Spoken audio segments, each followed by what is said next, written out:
Hello YouTube world, this is Mac Daddy 1911A1 with the Shade Tree Survivalist coming to you. Fixing to make a video on how to shorten a stock for your length of pull.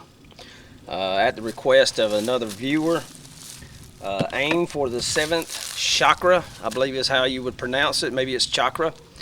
Asked me how I shortened my stock after watching one of my other videos. And first things first, I want to throw in a disclaimer here, okay? If you attempt to do this and ruin your stock, it's on you, okay? Don't mean to be an ass about it, but I'm not getting sued over someone cutting their stock and ruining it. And you know, you're looking at a $20 or $30 stock. If the length of pull on your shotgun is too long, the best thing you can do is go and get a youth model stock and add to it. Most adult shotguns, shotguns and rifles that are designed for adults, the length of pull is usually too long for your average adult male, which is between 5'7", 5'8", 5'9", somewhere in that neighborhood.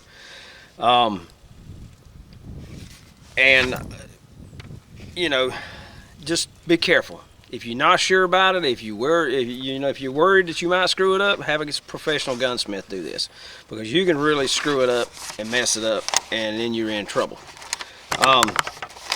The second thing I need to cover is how to measure the length of pull. Now, I told him in an email what I thought was the correct way that I had done it back years ago, but I went back and I looked through the materials that I used to determine the length of pull, and I was incorrect in what I told him. And if the cat don't leave the camera alone, we'll beat her with a wiffle bat.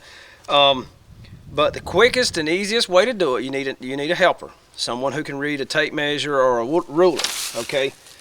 Because you're going to have to do some measuring, so you need to get something that's really accurate. But I'll tell you how when I went back and I found it. Let me just read a little short piece for you. The next most common error concerns arm length as the criteria for measuring length of pull. Okay, the critical dimension in judging the correct length of pull for an individual is that there should be about 1 inch to 1.25 inches of space between the thumb and the nose when the gun is mounted, cheeked, and ready to fire. Okay, and I'm going to use my Mossberg 590 to show you how to measure this. Now, mine's a little short. Okay, and the reason I know this is because under heavy recoil of a slug or a buckshot load, sometimes my thumb will hit me in the nose. And you've probably seen the sighting in the 590 video, and it actually popped me in the nose. So what I generally do is when I mount up is I'll put my thumb right here, because I'd rather have the stock a little short, so when I put on heavy clothing during the winter time, or my vest, which is going to add 1/4 to 1/2 inch, it won't be overly long, and then I'm way out here and it's not as easily controllable. Okay, but what you're going to do is you mount it up, and you can see my nose is actually touching it. So if I should have probably left it where it was at, but like I said, the reasoning behind it is so that with the vest on, the jacket on, or whatever, you're gonna be okay. But what you do is you'll put it up here, and you'll have someone, if the stock is too long, you'll measure it, and if your nose is not touching your thumb, you got at least 1 inch or so between your thumb here where it's wrapped around and your nose, your ideal. And you can see mine is touching. So what I do is just do it like this, because you got to mount that shotgun the same way every single time. Okay, now that you have determined, once you measure and you have determined that it is too long, the length of pull is too long on your stock, and it's going to be out here, you're going to be way back here, whatever the case may be, and it's just uncomfortable to shoot, okay? Or it's not as controllable, and you decide, okay, I do need to cut the length off, okay? First thing you need is a bench vise, okay? And right now I don't have my shop here. I haven't had the money to move it from my home over here to where I'm living at with Kim now, so I can't show you a bench vise. However, I can show you some other things you can do to secure the stock so you can cut it if you have to cut it. Okay, we've pretty much decided we can figured out how we're going to determine the length of pull. If you do not have a bench vise, you can simply take a couple of 2x4s, 2x6s, whatever, and on a solid work surface that you can you know, that you don't mind screwing some holes in, take a drill, bore a couple of holes in the pieces. All right, screw them down to the table. Okay, put your stock in, put the other piece up against it really tight. Do the same thing. Couple of screws in there, it'll pull it down and it'll hold it tight down to the table. Okay, if you don't have some wood or something, you can use a C-clamp. But you got to remember now, these stocks, they're hollow. You take this butt pad off and they're pretty much hollow. Okay, and if you push down on them too hard, you'll crush it or break it.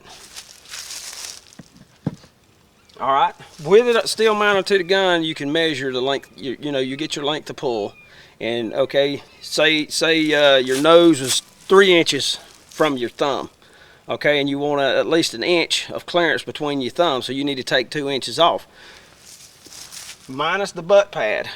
I mean, you're going to cut off that much on the stock, okay, and what you'll do is from, you know, say you needed to, say like I said, it was 3 inches and you want to take off 2 inches. You'll just come in here with your rule, you'll measure it, okay? Then you'll take a marker that'll show up against that black, if it's black, and you'll mark it, okay? Then you'll take this flexible steel ruler, okay?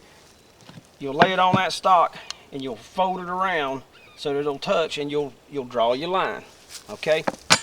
If you're using cutting a wood stock, you need to tape it, because once you start sawing, if you don't have it taped, the blade will peel up the sides of the stock and ruin your stock. Okay, you don't want to do that. But then once you get your line marked, you take the tape, you wrap around it. Okay, right alongside that line, it gives you a good visible mark so you can make your cut. All right, and I had told Aim for the 7th that to use a jigsaw. However, I think what I wound up doing is using a standard wood saw. Now this is a miter box saw, okay, and this is not exactly what you need. You don't want one with a rib, but you want to use this. And when I did mine, I had it mounted up in a vise like this, and I had built a jig on either side of the spot I want to cut. And what I did is I took a sharp chisel. Now this is not my chisel, this is one of Chemo's, and it's not sharp, but it's just an illustration. I took a sharp chisel and I chiseled out the wood so it would fit right around the stock, and it will keep it tight. And the whole purpose is I'm guiding the saw blade with the wood, okay, and that's the jig. That way you get an absolutely sharp cut.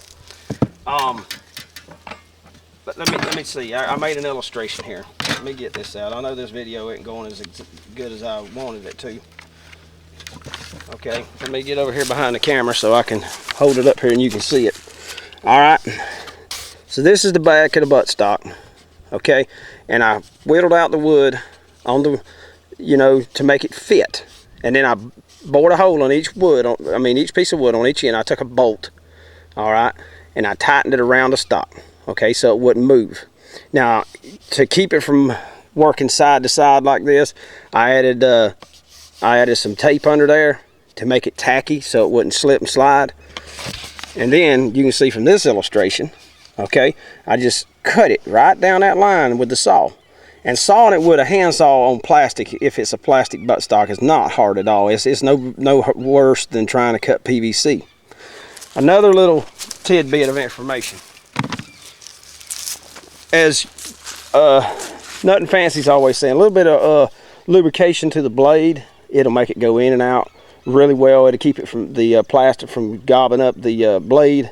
And you just want to take short strokes. You don't want to take really long strokes, because you don't want to get in a hurry and screw up. And you want to keep blowing away the wood that comes out. I mean, the plastic or the wood, whatever it happens to be, so you can see your line. You want to make absolutely sure that you're dead on the line. And I'll tell you something else. For safety's sake, drop back about 1/4 inch, okay? And give yourself a little bit of leeway, okay? Once you're done, you take it out of the jig, clean up the burrs and all. You can go down to your Ace Hardware, wherever, and get you a set of these files. They're not very expensive. Well, they're a little bit expensive. I paid $25 for these, and this has been 10 years ago, so probably over 30 bucks now, or maybe 40.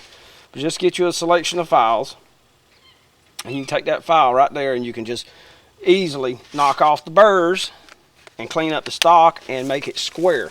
And you want to make sure it's absolutely square. And how you do that, you take the stock, I mean, of course you won't have this recoil pad, and you just lay it on the table on a flat surface and look around it. And if you see any gaps, then you're going to have to, or if it's humped up somewhere, you either cut the hump off with the file, or if there's, you know, there's a little bit of a gap or something, you can shave down the rest of it real smooth until it's absolutely flat, and then you can put it on there. Now, the other thing you have to worry about, and I'm going to have to dismount the camera to show you this, is the butt pad has a steel plate where it mounts up, okay? And if you cut it, when you're trimming it down to fit, okay, you got to be very careful, because see right here, this is the metal part of it, and it's slightly bigger.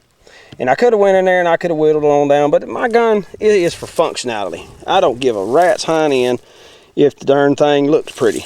I care about if it functions, okay? And you can see now this one is a solid butt pad, okay? This is the original one on my stock, and the stock is contoured different. The more modern one, the A1 models, the stock is different, and it's got the hollow one, so it's a little bit more absorbent than the standard, the type that I have. So you've got to be careful when you're shaving it down. All you want to do is contour it to make it fit, you know, go in line pretty much with the rest of the stock. One more thing you need to think about, okay, and that's the holes for the screws. Inside the stock, as you cut it down, if you cut it too much, the screws may not line up with the little pieces, and like I said, it's pretty much hollow in there. So you may want to, you know, if you're having to cut off more than an inch, and that's what I took down. If you have to cut off more than an inch, you might want to get a professional to do it, or simply go out and buy youth model stock from Mossberg and have it installed, okay? And of course, there's always the collapsible pistol grip stocks that they make that look like an AR-15 stock that you can have put on there, and you can adjust the length of pull very quickly and easily by flipping a switch. Like I said, be careful. Take your time, plan it out ahead of time, and make sure you do the cut correctly, because you only get one shot at it. And I hope this video helps. This is Mac Daddy 1911A1 with the Shade Tree Survivalist signing off. Y'all have a good day.